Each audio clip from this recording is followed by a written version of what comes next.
지금 여기 나와 있는 게 4회죠. 4회 실기. 부터 이제는 대략적으로 쭉쭉 나갑니다. 뭐 이제 설명은 크게 의미가 없을 것 같아요. 그래서 뭐 요렇게 나왔었는데 이거는 뭐 여러분들이 보시면 되고, 이제는 CV라는 게 뭐 다 알죠. 그죠? 취약점에 대한 번호 매긴 거니까. 자, 두 번째 문제로 가요. 자, 사실은 이런 문제도 생각보다 좀 어려워요. 용어 때문에. 왜냐면 여기에 SQL 인젝션, 뭐 SQL이란 단어들이 딱 있으면 그냥 한 번에 알아먹는데, 실제 시험에서 생각보다 어려워요. 한번 읽어보세요. 신뢰할 수 있는 데이터가 데이터나 명령어가 뭐 지리문의 일부로서 인터프린터로 보내진다. 인터프린터 뭐죠? 이렇게 대화식으로 명령 치면 바로 실행하는 게 인터프린터라고 합니다. 근데 악의적인 데이터는 악의적인 데이터는 예상적인 명령어나 실행거나 권한 없이 데이터에 접근하도록 인터프린터를 속인다라고 그랬는데요. 이 문을 가지고는 솔직히 이게 뭐라고 판단하기가 굉장히 어려워요. 그냥 명령어 보내서 인터프린터를 속인다, 이 말밖에 없거든요. 이 글에서는. 자, 근데 밑에 한번 봐보세요. 신뢰할 수 없는 데이터를, 이게 아마 여기가 똑같이 나왔을 거예요. 앞에 그 글이 실제 시험에서도. 근데 여기에서는 그나마 스크립트를 실행하여 이런 말이 하나 있죠. 그러니까 제가 얘기하는 건 뭐냐면, 답은 생각보다 별거 아닌 게 굉장히 많아요. 생각보다 별거 아닌 게 많아서, 일단은 스크립트라는 말이 나오면 무조건 크로스 사이트 스크립트라고 생각해야 돼. 1차적으로. 근데 주의사항이 하나 있어요. 주의사항이. 이제 그러다 보니까 이런 문제가 몇 번 나왔거든요. 이게 그 다음에도 스크립트만 나오면 크로스 사이트 스크립트 이렇게 나와 버리게 된다는 거예요. 그래서 여러분들이 주의해야 될 사항은 뭐냐면요, 스토어드 크로스 사이트 스크립팅과 리플렉티브 크로스 사이트 스크립팅, 이 두 개를 구분해야 돼요. 이게 요런 예가 그게 아마 4회였던지 3회였던지 5회였던지 제가 기억은 안 나는데, 뭐냐면 IDS에서 그런 문제의 예가 나왔는데요. 문제의 글이 이런 거예요. 쭉 나가다가 예를 들어서 뭐 그 정상적인 패턴을 저장해 두고, 그러면 뭐겠어요? 이상 탐지죠. 그죠? 공격 패턴을 저장해 두고 그럼 오형 탐지죠. 근데 사실은 그 답은 펄스 파지티브, 펄스 네가티브였어요. 무슨 말인지 알겠죠? 그러니까 거기에서 꼭 한 번 더 생각하라고요. 스크립트 나오면 크로스 사이트 스크립팅이지 한 번 생각하는 건 좋은데, 혹시 스토어드 아니면 리플렉티브를 구분시키는 건지, 그거 분명히 하셔야 돼요. 그것만 주의하시면 되고요. 그 다음에 CSRF죠. CSRF인데, CSRF는 꼭 이런 말이 나와요. 인증정보. 그러니까 인증정보를 뭔가 위조하여 이런 말이 나오거나, 아니면 인증된 다음에 이런 말이 반드시 나와요. 그러니까 CSRF는 뭔가 인증정보가 나오는 단어가 있는지를 먼저 생각을 하시면 돼요. 그리고 CSRF는 또 하나 더 있는데, 재인증이라는 말이 나오면 무조건 걔는 CSRF예요. 재인증이라는 단어가 나오면 그냥 CSRF라고 보시면 됩니다. 자, 그리고 이게 사실은 OWASP 탑 10 안에 있으니까, 그죠?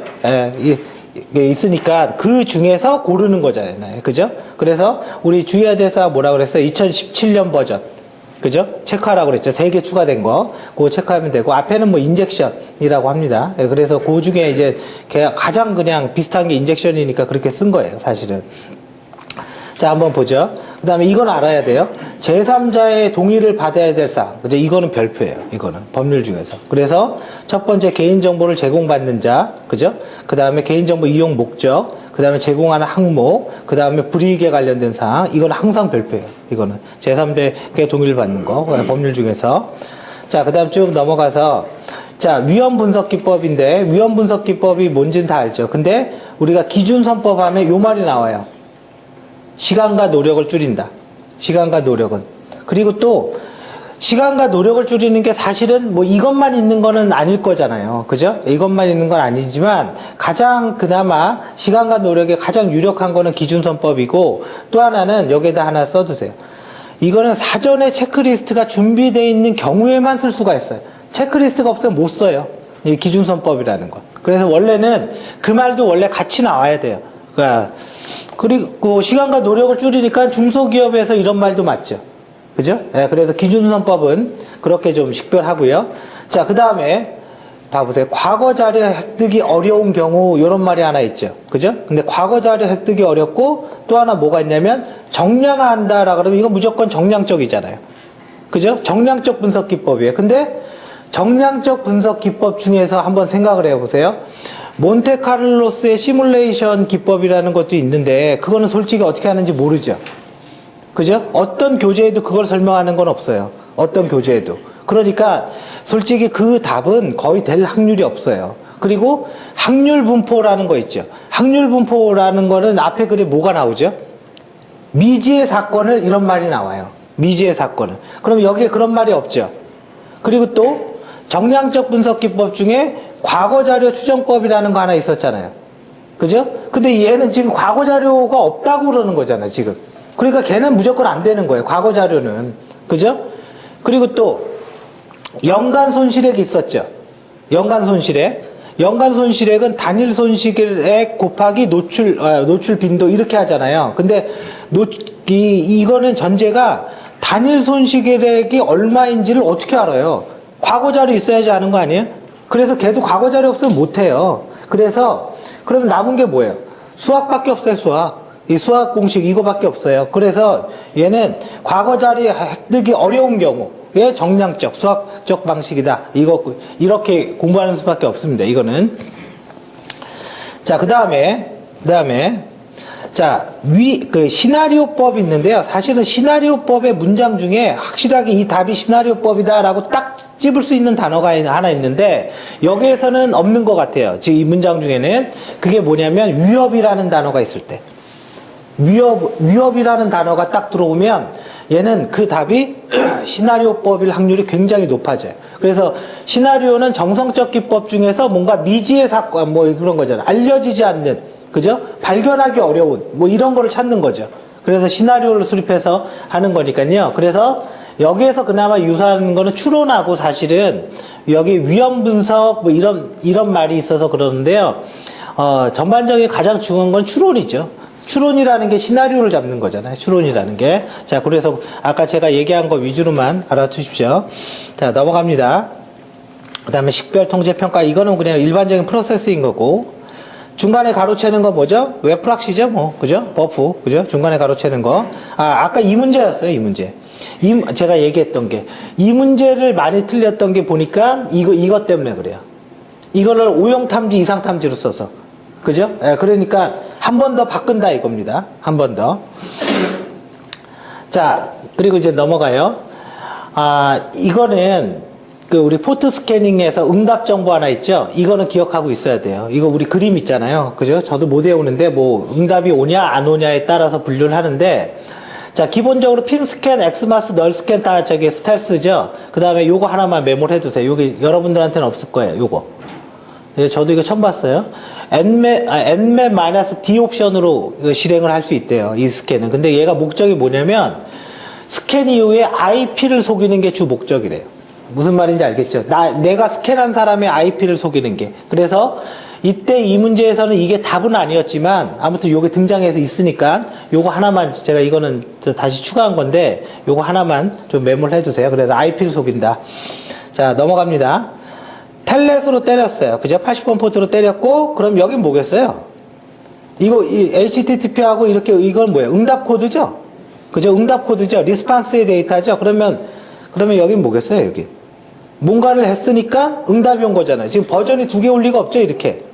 그죠? 이렇게 2개 올 수가 없어요. 그러니까 앞에는 생략되어 있지만 가장 유력한 게 get 아니면 post 둘 중에 하나인 거죠? 지금. 그죠? 자, 그래서 일단은 여기에서는 이게 완전히 똑같지는 않습니다. 실제 시험과. 그죠? 100%도 똑같지는 않고. 그래서 이걸 유추할 수 있는 거고. 그 다음에 이 문제는 그냥 점수 주는 거죠. 그래, 이거 딱 보면 이런 C코드 나오면 나올 수 있는 게 뭐예요? 개발 보안에서 C 언어만 해당되는 거 뭐죠? C 언어만 해당되는 거. 버퍼 오버플로우예요. 그죠? 버퍼 오버플로우. 그리고 두 번째 이렇게 C 코딩 주면 나올 수 있는 게 또 하나가 포매팅 스트링도 있죠. 참고로 자바도 됩니다. 자바는 이렇게 쓰면 돼요. 시스템하고 포맷 이런 식으로 쓴다고요. %s 포매팅 스트링은. 그러면 뭐 예를 들어서 1, 2, 3, 4 이러면 이것도 안 맞는 거죠, 지금.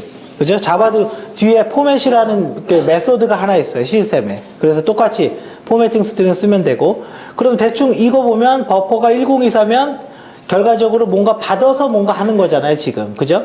대충 유추할 수 있죠? 이 정도만 봐도. 결론은 이거는 뭐겠어요? 랭스죠, 랭스.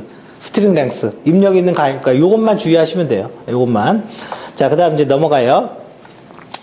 이거 2계층에서 수행되는 VPN 3개, L2TP, 그죠? MPLS, 그죠? PPTP. 이런 게 있다. 요거 기억해 두시고, 3계층 IPsec, 그죠? 터널과 전송 모드는 이후에도 계속 나오죠? 이후에도. 그대로 넘어갑니다. 아래의 공격 기법은 뭐냐? 딱 뭘 봐야 돼? 이거죠, 뭐. 서브 스트링이 나왔죠. 그죠? 서브 스트링이. 그러면 이건 뭐예요? 블라인드죠? 블라인드 SQL 인젝션이죠. 서브 스트링이 있어서 한 바이트씩 잘라보니까. 자, 그러면, 우리가 여기에서 인젝션 공격 기법 중에서 배운 거는 뭐죠? 이거?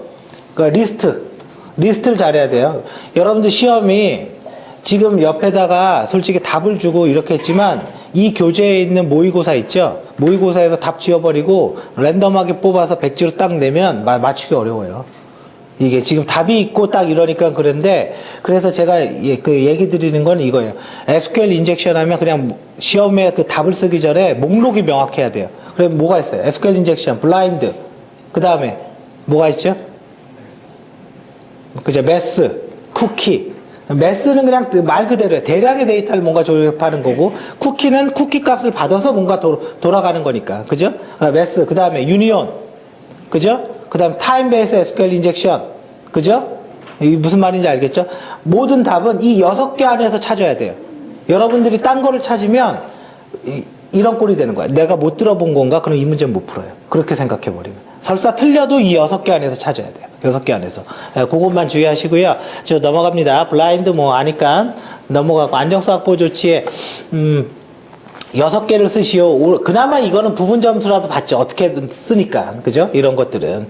자, 그래서 일단은 여러분들이 여기서 할 거는 요거는 나중에 암기예요. 이건 암기 사항이에요. 그래서 시험장에서 그 자리에서 그래 빨리 외워버려야 돼요. 이거는. 자, 넘어갑니다. 자, 이것도 사실은 이거 문제 제대로 내면 뭐 아무도 못 풀어요. 이 지금 PCR이라는 요거 있죠? 요거. 이게 정규 표현식인데 이게 문법이 굉장히 까다로워요, 생각보다. 이거를 백지에서 쓰는 건 불가능하고요. 그러다 보니까 제 생각에 문제를 이렇게 낸 것 같아요. 정규 표현식이라는 게 뭐예요? 어떤 문법, 랭귀지라고 생각하면 돼요. 랭귀지라고. 어떤 랭귀지의 문법을 두고 그 문법에 맞게 변환하는 거라는 말이에요. 그러면 그 문법에 맞게 변환을 하면 어떤 문제가 있어요? 당연히 성능 저하되죠? 그죠? 당연히 성능 저하돼. 이미 문제에 이게 있잖아요. 그래서 이 성능 저하를 해결할 수 있는 방법을 그냥 서술로 쓰라는 거예요. 서술로 쓰라는 거고. 자, 첫 번째 뭐예요? 정규 표현식을 통해서 네트워크 하니까 어떻게 해야 돼요? 그냥 지정하는 거예요. 지정하는 거. 그 단어를 넣고. 그러니까 지금 말은 이렇게 썼는데 여러분들 여기다가 이렇게 할 수도 있죠.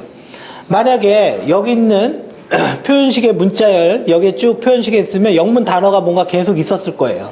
그 영문 단어를 우리가 얼러트를 써갖고 컨텐츠 옵션을 써서 문자열을 넣을 수 있죠. 그죠? 그러니까 수식의 로직을 없애버리면 단순 문자열 비교는 성능 부하가 좀 줄잖아요. 그죠? 얘는 그렇게 제시하는 게 맞는 것 같아요. 그리고 여기에서 만약에 정규 표현식이 이쪽에 any 요거 있죠. 이 문제에서는 사실은 IP 주소를 주지 않았어요.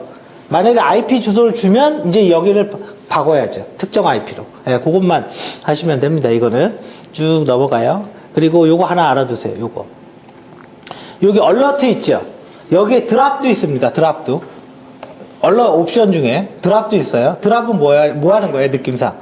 날라오면 그냥 없애버리는 거예요. 그냥. 그죠? 없애버리는 거예요. 그래서 액션 중에 드랍이 있다라는 거, 그거 기억해 주세요.